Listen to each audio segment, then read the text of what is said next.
Hola, amigos. Welcome to the Tech-Mex podcast. We're your host, Eric Mando, and this is episode 46, bringing you the top stories in Bitcoin, tech, and wealth so you too can go bananas. Dale.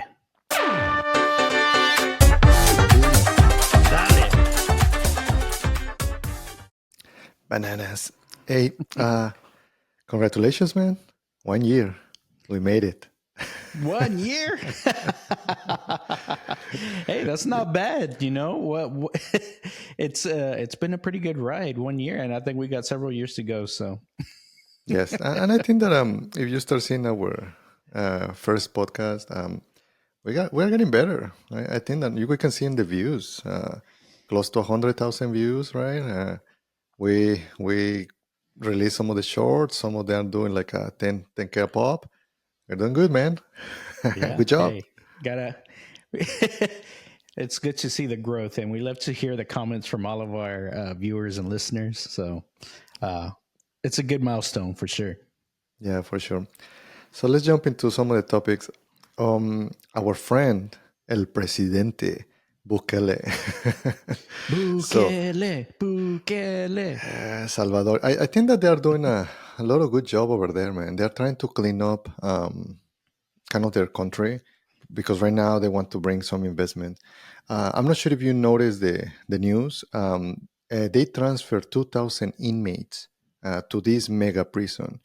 Mm. And some of these inmates, this is the weird part, and these people were MS-13, basically. Do you know what MS-13 stands for? It's the gang, right? It is the gang, and it stands for Mara Salvatrucha. Mm. And it's actually quite interesting name, so we'll discuss that further. But basically, some of the inmates, they got 460 years. I don't know you, man, but I don't think that I'm gonna even Just get to tack it 100. on, right? Like just keep going, whatever. That's just ridiculous. Like, why the judges they give those type of sentences, right? Like, You know oh, what? you're gonna be living like here for lives. Yeah. Well, maybe, I mean, there's a life extension, longevity stuff going on. Maybe they just want to be sure they're covered, right? Yes, but it's just in case if Brian Johnson actually makes it work and don't Right. die. You got to make sure it's covered. But you know what? It's probably also just like, they want to make it like, man, they're really laying the law down on these guys that it's probably a deterrent, right? Mhm. 460 years is such a big number, but I mean, Bukele's doing a really good job over there. I think most people. He just got, I think, reelected to his next term, and so he's just continuing doing what he's been doing. I think they've seen a lot of success. So, and taking care of and cleaning up the streets is kind of, I think, a big part of it, right? Yeah, no, for sure. Just to give you some history on the Mara Salvatrucha, the name is, and that's the reason it's kind of hard to pronounce in English. So that's the reason why kind of they abbreviated to MS-13.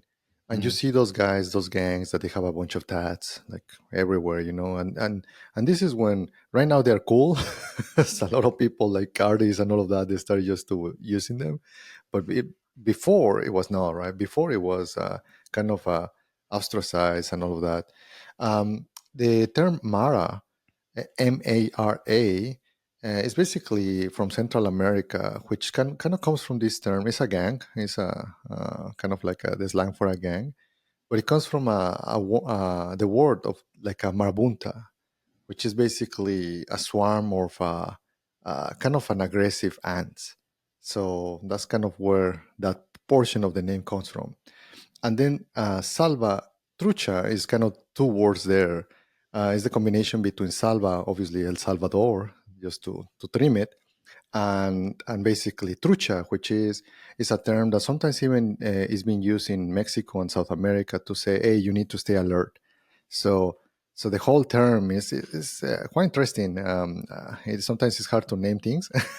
Yeah, you're right. They did pretty good with the marketing, I guess, of this thing. And the Mara branding, yeah, yeah. Salvatrucha kind of rolls off the tongue, has a kind of a good sound, and I guess And- meaning behind it. I don't know. yeah. It's some opposition, but I really think that that made El Salvador very dangerous because it got out of control. And obviously, some of these people they move to US, and also there are some gangs in different parts of in kind of in the big cities, right? California, like in Los Angeles or New York, and so on. But I think that El Presidente Bukele is doing a very good job. And the other thing is that he's trying to make sure that Bitcoin is kind of helping to free up the country. So, what's your take there on that part? Well, it seems like he has a pretty methodical plan, right? Right. Clean up the streets, check.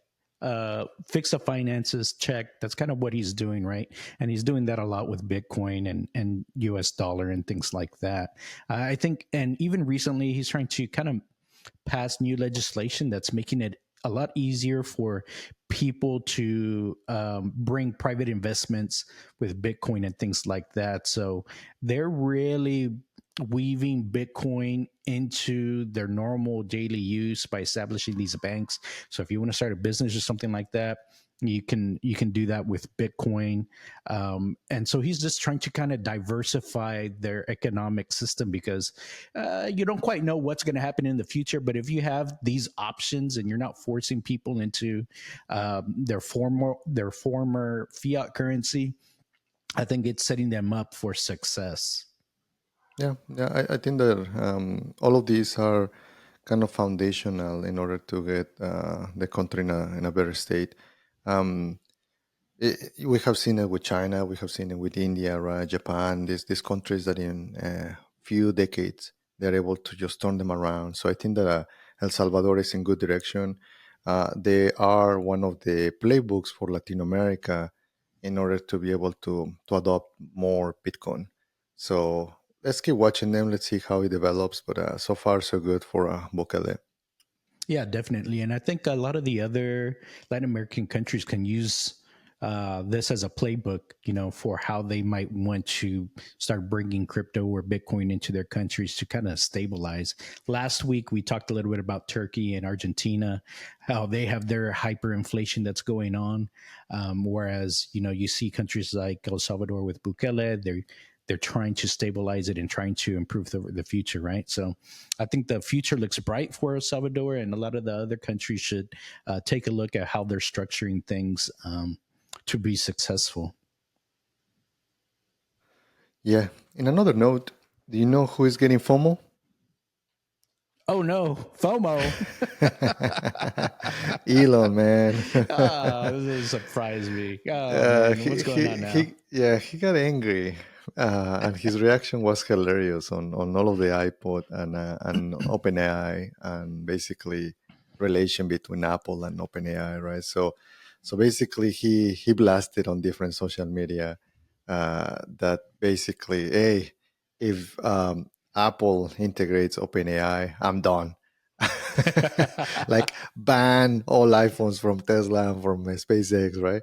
So Uh-huh. I don't know, man. I think that the guy's is a marketing genius too. It's like free publicity, right? It's like it's just he just likes to be on like on the news all the time.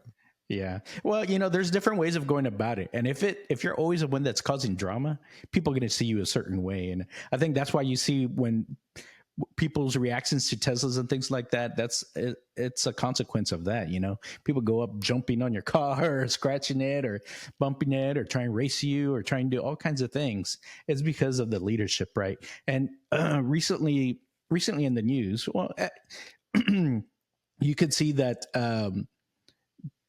AI is becoming this big thing that Tesla's trying to do. And specifically here, we're talking about how Apple Intelligence just came out this week, right? So Apple Intelligence, they basically release a bunch of different things that they're going to do with the iPhone or with the iPads and integrate AI into their products, right? This is for um, really, I think, fixing Siri because I'm not a big Apple user, Fixing but I know that most shit people never think worked, Siri man. sucks, right? It's more like ripping it out and just slap something new. Yeah, exactly. So anything's going to be an improvement on top of that, I think. But it's supposed to be doing a lot better. And one of the things that I think Elon was complaining about is that, hey, there's going to be a lot of privacy concerns on the Apple phones and the Apple products. So he may want to pull some of the stuff, or he's threatening to do certain things. But I think, like you mentioned, it's because he has his own plans for AI or for Grok, and maybe Apple is stealing some of that thunder. Yeah, I think that also Elon is not making any friends. Everywhere that he's going, it's just he pissed off Sam Altman, right? But why? Because of the whole debacle on the partnership. Then he was getting angry at Tim Cook. I remember that tweet. I'm gonna go and talk to Mr. Cook, and then after a few hours after he goes in San Francisco to the Apple campus, he's like, "Oh, the campus had a very nice garden." So yes, I think that maybe Tim Cook basically say GTFO Elon, if you keep going, we'll just kick you out from the platform, and now you can say kiss goodbye to your 44 billions. Yeah. Yeah, exactly. Pretty much. Well, so I think at this point, really, Apple's playing a little bit of catch up with their products. I know a lot of the other phones already have lots of integrations and lots of different AI capabilities. So it's good on Apple to try and keep up with someone. And I think they picked a pretty good partner here with ChatGPT and OpenAI. Even though OpenAI and ChatGPT, they've had their recent problems, right, with all the drama with Sam Altman and Helen Toner trying to get him kicked out and things like that. So I think it'll be good for both of them. It'll stabilize kind of the narrative for them both, and we'll get to see kind of what is happening. But Apple's jumping on the AI boat as well, just like everybody else is. So it's looking pretty good. Hopefully, it brings the Apple products up to the standard that some of the other companies already have. Yeah, and they do. But sometimes they have flops, right? Like their maps, they took them a while to get the maps kind of working well. But we'll see how they execute, and if they're using OpenAI. I mean, it. I'm I'm I am very surprised how they were able to convince Microsoft and Apple, right? So with Bing, it's already there, OpenAI. So Hmm. very good for them for OpenAI. Yeah. So talking about San Francisco, man, I was like, whoa! I traveled to San Francisco last week, and it's very freakish to see a car with no driver. We always talk like our Teslas and whatever, right? I don't have a Tesla, but hopefully with my Cybertruck, it comes, But dude, like you turn around and you see these Waymo, like driverless cars, like it's just freaky, very freaky. Have you That's seen so those? funny. No, I haven't seen any in person over here in Houston, right? But and I haven't seen any anywhere else. But I've had the full self driving package on my car this month, and my trial just ended.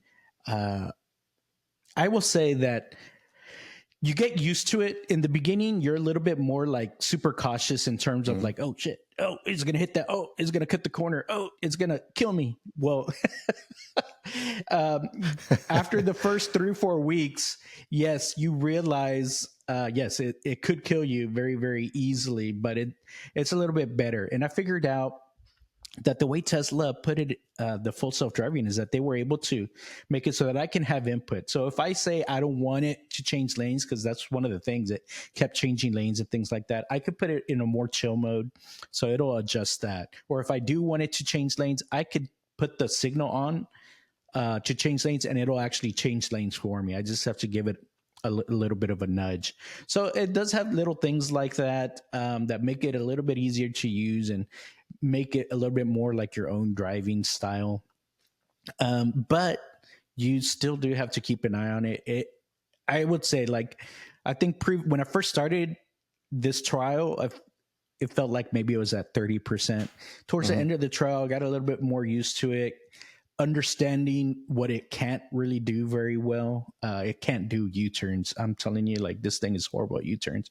Every time I tried to do a U-turn, it almost crashed into the curb. Mm. So I avoided those things. I would turn it off and on.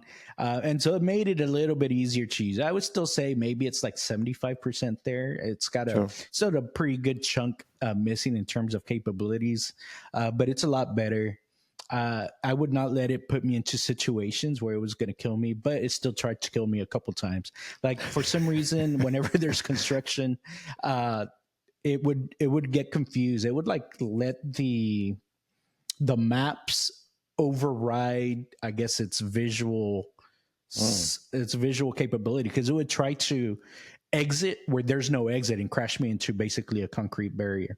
It did mm. that several times. So it's kind of like, yeah, that's, I mean, you have to have your hand on it constantly. You really shouldn't be being hands off because, I yeah, mean, it can you were happen very looking quickly. some. You were there were some people that were actually sleeping, right? While they were doing it for a commute. Yeah, So no, don't do it. Don't do yeah, it. I mean, I guess if you're just going straight, sure. you're going to be okay, right? But even then, I was in a situation like that where another car sideswiped me, and it didn't react quick enough, so I had to take over and move over. So like, you can't.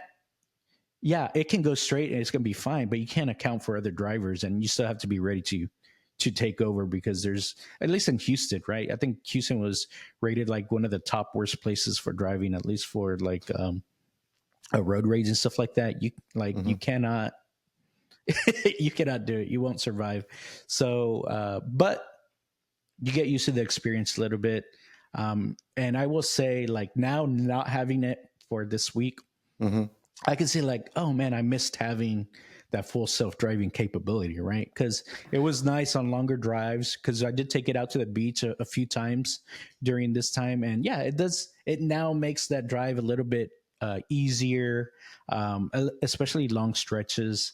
But once you get off into this, into like traffic, not necessarily like small streets is fine too, but once you're in traffic and dealing with other cars and construction and tight turns, no, it's very very difficult. I saw lots of Reddit posts where people damage their wheels because it cuts corners a lot.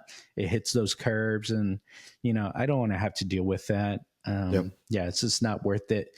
But it's getting there, so that's the good news. I can see a path where yes, it's going to get there, but it's always okay until it's not. Yeah. I And mean, it it just just takes that one requires. split second that it's not, for you to be like, damn, I shouldn't have been using it. So that's the only thing. It's a high risk, high impact type of thing. Yeah. Well, I think that they have been doing a good job. They are trying their best. I mean, we know that Elon works very hard. Him and his people, and sometimes we give him a hard time, right, on whatever. But you know what happened also? He's getting a big payday, baby. Yeah. 60 G's. No, how many is The bees. 65 B's? Yes, 56 B's. That's what it is. Yeah. 56 bees, baby. And the bees not for baby, it's for billions. So I think that he deserves it, man. It's like it will be. It's like the guy got not paid, right? Like literally, he said, "Don't give me anything to the shareholders. I know that I can make it." And dude, and he made it, right? Like Yeah. it's part of his contract. It's his payday. And Yeah. and yes, maybe he lost 44 billions on the acquisition with the Twitter. It's okay. He got us a bonus. There's always more billions to be made, right? Yeah. So I am with Elon on this one. It's like the guy put out the work. He got a skin in the game. He had an agreement with the board. He just need to get his money. And also it's weird why the Delaware state is basically blocking that, right? So might be political. Who knows? Yeah, yeah, you never know. So for those that haven't been filled in, is all of the shareholders had the ability to vote on this, whether Elon Musk was going to get this big payday. Now, Elon Musk has been saying in the past, hey, you know what? I'm working on all this AI stuff. We're going to have AGI. We're going to be the first ones to be there, but only if I'm around, or only if I get this bonus payout. So it was kind of like sandbagging a little bit, I think, in hopes of getting this big payout. But now that the shareholders have voted yes, you did a good job. Take the money. Even the stock went up once it got approved by the shareholders. Hopefully, that clears any of those obstacles. However, it was Delaware, to what you were saying, Mondo, that they were blocking some of this. So I think it's being appealed, and part of one of the other things that got passed was that he's going to try to reincorporate Tesla into Texas instead of Delaware. So I think they're trying some different tactics just to make sure that he gets that 56 billion payout. And maybe so that the economic environment is a little bit more friendly by moving into Texas instead of Delaware, because Yeah. it's Delaware that's blocking some of this from happening. So I think it's a good strategy, I guess. Dude, I mean, Texas is right now shining, right? Like with the Texas exchange that they are trying to build. Now, companies like Tesla, right, which is a huge impact to the whole humanity and the world, right? So, moving into Texas, so we're becoming the center of the universe. You know what else they say about Texas, right? The Texans are conceited, is what they say. But everything's bigger in Texas. That's why, right?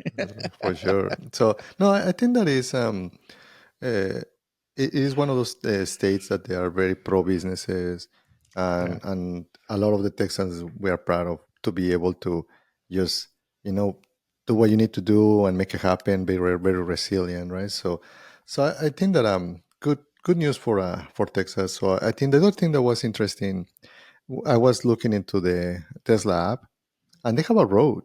It's like the headquarters is in Tesla one, I think one Oh, Tesla, really? and I think that is a road. I need to double check. This is in I think that in Austin. Mhm. Now that they're moving the kind of the corporation into Texas, it's just the whole thing is like he's getting his own street, I guess. Yeah, I mean that's pretty cool. I mean, I would make that trade off if I was the local government, right? It's like, yeah, I mean, I think HP had the same thing, right?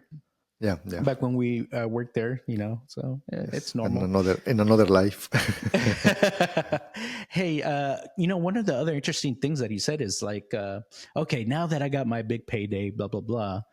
You know, he said that Cybertruck delivery is going to start picking up now, and he's also saying, about the Optimus robot, that next year they're going to have a lot of these Optimus robots actually working at Tesla. So this is really, really interesting how now he's going to try to push a lot of this forward. There's nothing that's going to hold him back. Yeah, I mean it's just sometimes people ask me because I work close multiple months right with him. I think that that's one of the things that I noticed that he is pretty good on being able to inspire people around. No matter what he's doing, he's always like, "You're doing this for humanity."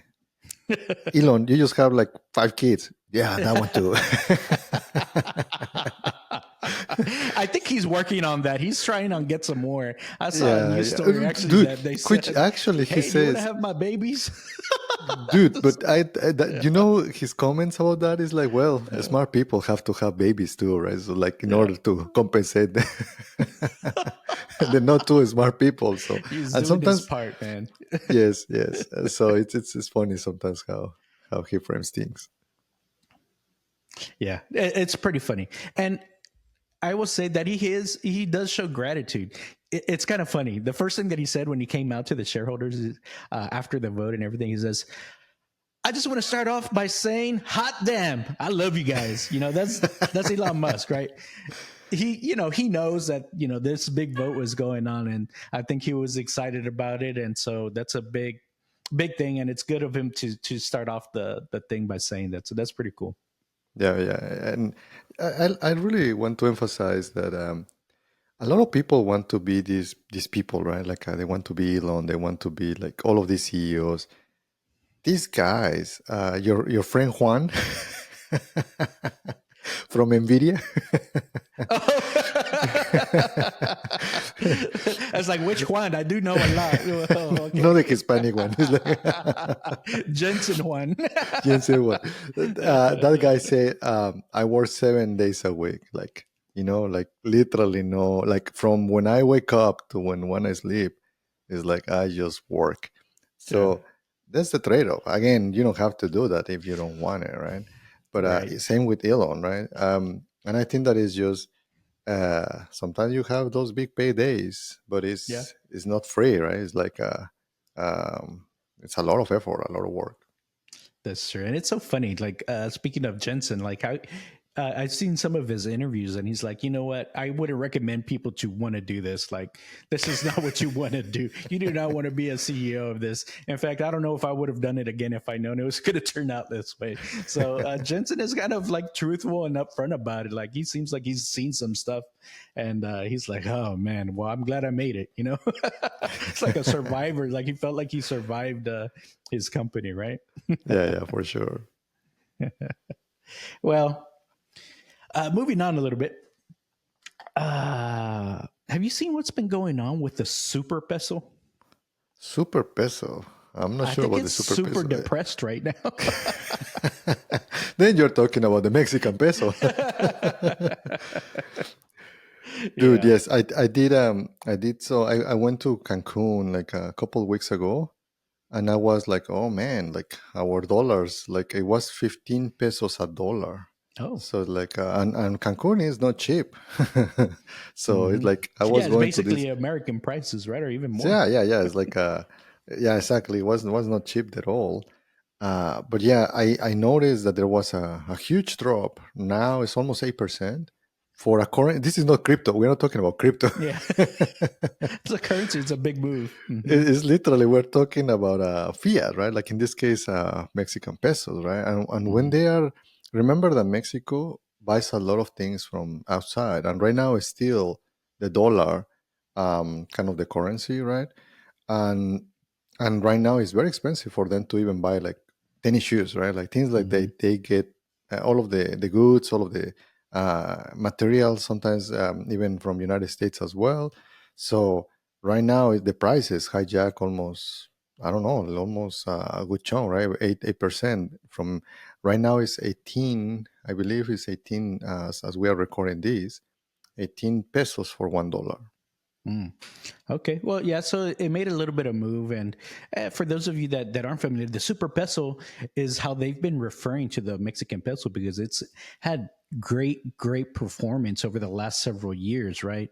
I think over time that's why they've been. A lot of analysts have been saying the Mexican peso, the Mexican economy is doing really well. It's got a great trajectory. It's going to move into the top seven here pretty soon within the next 5-10 years. So a lot of good stories around the strength of the Mexican peso, which is why it gained that name, the nickname of the super peso, because it's been doing really well. But there was, I mean, we all saw the Claudia Sheinbaum. She won the election to become the first Mexican female president. So it's very interesting to see the market reactions to this, and that's why we I think saw some of this movement on the peso. Do you realize like or what's going on behind the scenes there that I I think, that I caused mean, that? I'm following this thing, right? And I still have friends and family over there. They were very upset about this, right? So, and I'm trying to come from a very unbiased approach, or I'm trying to see kind of pros and cons on the whole situation. But I really think that what happened, after reading some news from different places, different sources, uh, my point of view is that basically the party that is right now in basically that won, which is Morena, um, they also got a lot of the votes in the house, in the Mexican house, and then that basically it frees them to do basically any reform that they want to do. They call them over there transformations, and sometimes they kind of mock them like the Transformers, I guess. So Really? it's like I think that they're in the fourth transformation. I guess this one will be the fifth transformation. So, Okay. uh, and I think that that's kind of where the market globally didn't like they don't Mm. have opposition, and it's like anything else.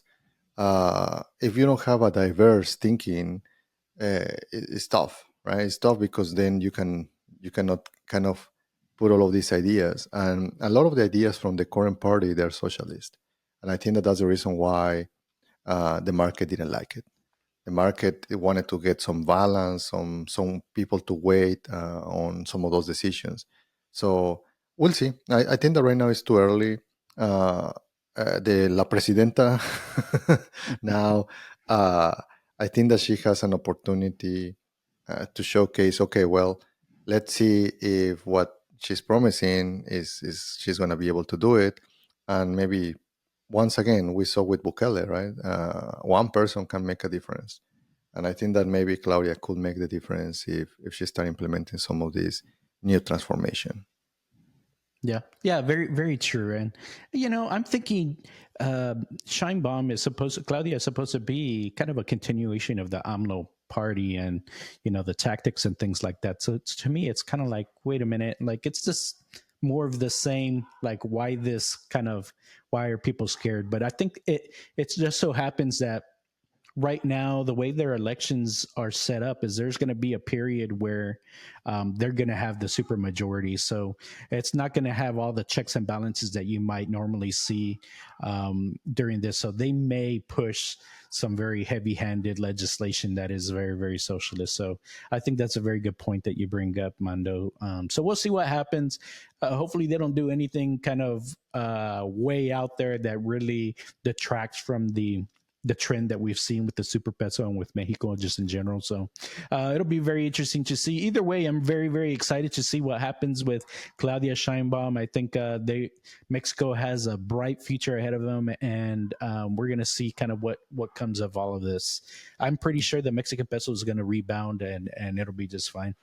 Yeah, and I think that Mexico is gonna do well despite all of these presidents, and I think that my position is very positive because I think that is just for the location.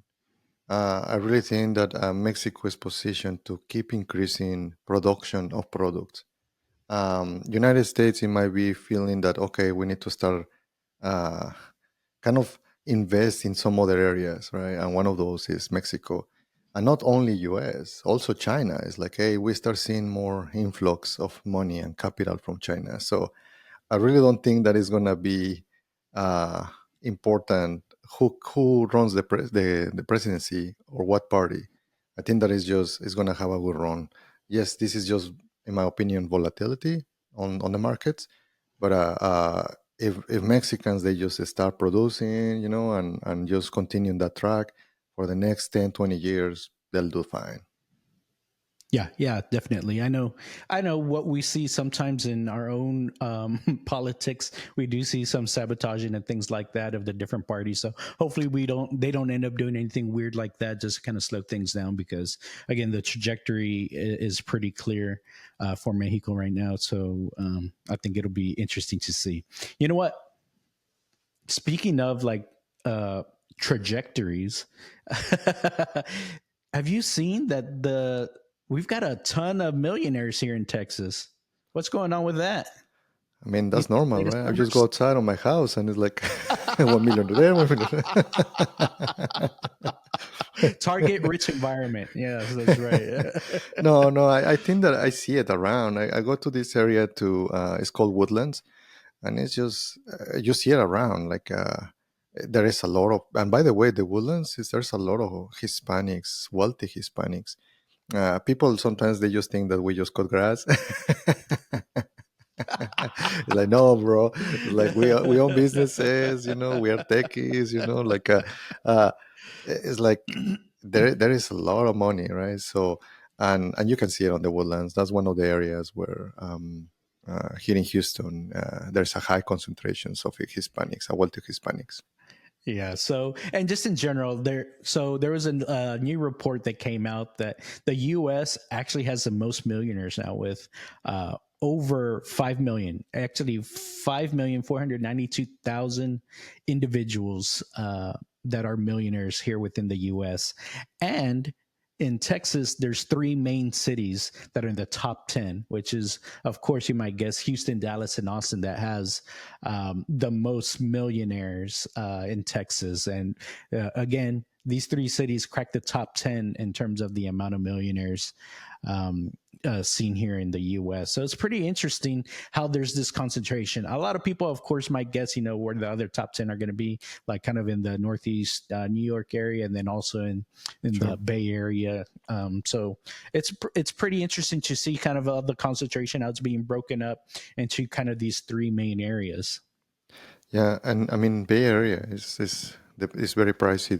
The land. I was asking, like I say, I was over there a week ago.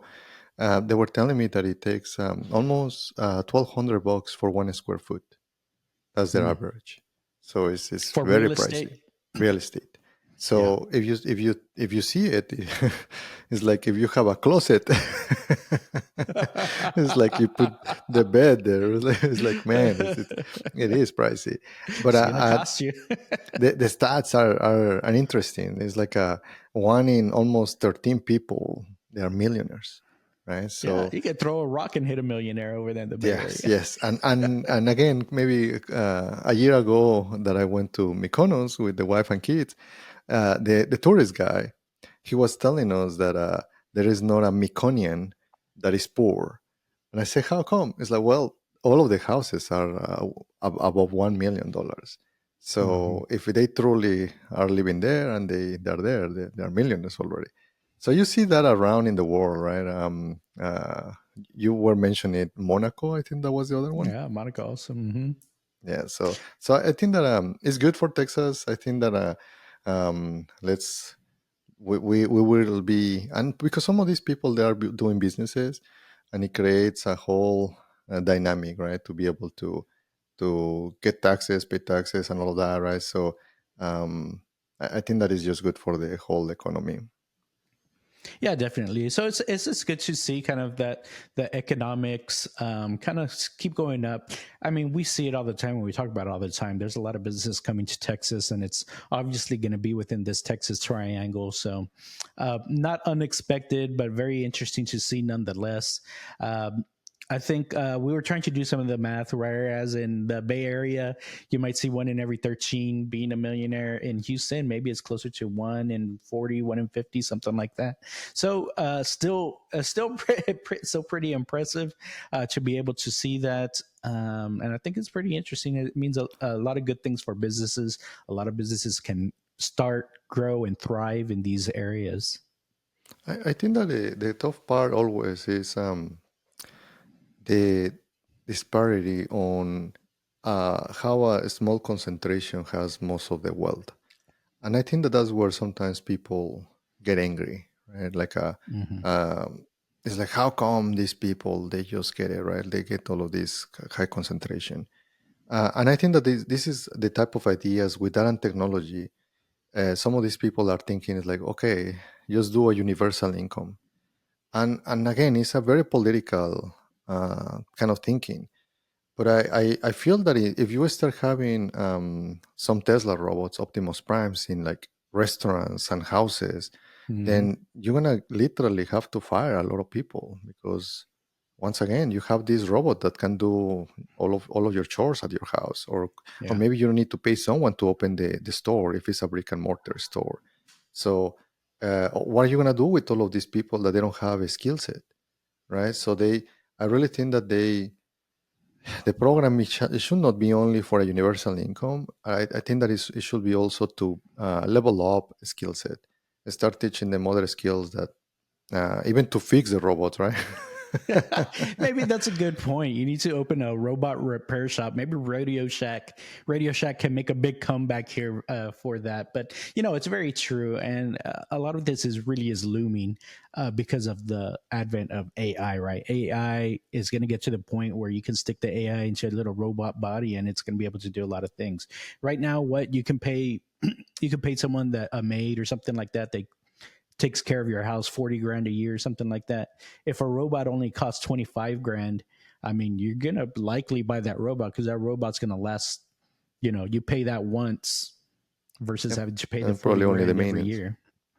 And it's there 24/7. So you're going to have to take a look at these things and see how it's going to impact the economy. That's why this universal income has taken a hold Andrew Yang in the last presidential election, he wanted a universal basic income, so basically kind of a minimum. But Elon Musk recently has said, we don't need a basic income, we need like a premium income, because it's not just going to be kind of on the lower end of the market. It's going to be also professionals, knowledge workers, engineers, project managers, developers, software engineers. All of these people are also going to be affected by the same thing. So I know at work we're already looking at how to use AI for project management. Like, how can we do different things like that, work smarter? But eventually, there's no reason why I can't do my job. So I can see that. And same thing with software development. Hmm. It's heading in that direction. We thought that maybe AI will come for the kind of the lower tier on type of jobs, but no, man, it went directly to like the highest tiers, right? Like for artists, video production, programmers, right, and doctors too, right? So yes, it's gonna be interesting the next 10 years for sure. Yeah, definitely. And yeah, it's going to be very interesting. What happens to all the economics? Are we going to still see all the same amount of millionaires? I mean, I know we're seeing a lot more billionaires too. Like you mentioned, there's a lot more concentration of money. How is it going to affect all of that? So it'll be very, very interesting. I think there's still going to be lots of people that are interested in uh, doing creative projects or passion projects, even if they don't have to, because there is this universal type of income. They want to do more. They're just wired a little bit differently. They still want to do things that are challenging. So I think we're still going to see some of that, but maybe you're going to see that widen a little bit, right? Yep. Yeah. You Well, know what is bananas? ¿qué? Dude, I'm surprised how these things start going viral. There is a game. This is like a banana, like a a viral clicker game. So man, it's like the pet rock. Some of these things are like super stupid, but they just catch up. And this game is literally you click and just kind of gets a new design of the banana, right? And for Yeah. some of the Steam game, and it's just bananas It's that the people are banana playing. economy, man. I Yeah, it's guess. very, very interesting. Like when I saw this article, I was like, I don't get it. Like what's going on here? Is it literally just a picture of a banana and you click? And Hmm. that's really what it is. There's a counter on there. You're clicking this thing, and it's kind of like a randomized thing. Every so often, you're gonna get a special banana that gets dumped into your account. Basically, and this is on Steam, by the way. So it'll get dumped into your account, into your wallet, or whatever they want to call it there, and you now have this collectible. Right. And I think that's the key. It's kind of like you click it whenever you don't have anything to Quotes do, or you're just sitting at your collectible. desk. The what?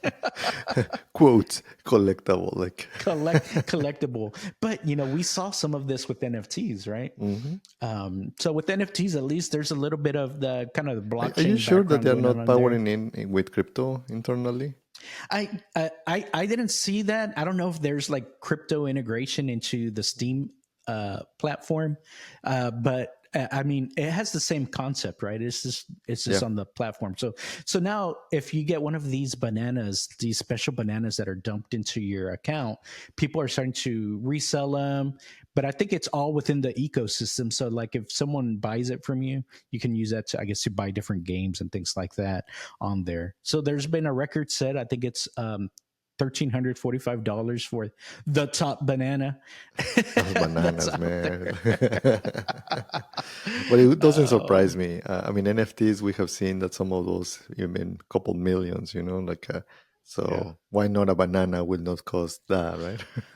The banana economy has been around for a while. This is just a new take on it, right? Yeah, yeah, yeah. So let's keep watching that. I think that is going to be interesting how it develops into different games. But yeah, Yeah. Hey, maybe we should do one with apples, Mondo, and make it with crypto. spinning apples. Let's just do apples. That's the difference, right? Yes. Do NFTs. There we go. The Apple NFT clicker game. You'd hear first. for sure. Well, anyways, Anyways, I think that you we know have a what? good one. I think we do. If you like our bananas here, our banana idea here, don't forget to like, subscribe, and comment. You know, we do love to hear from you. We like to share our ideas, and we like to get info and input from you guys.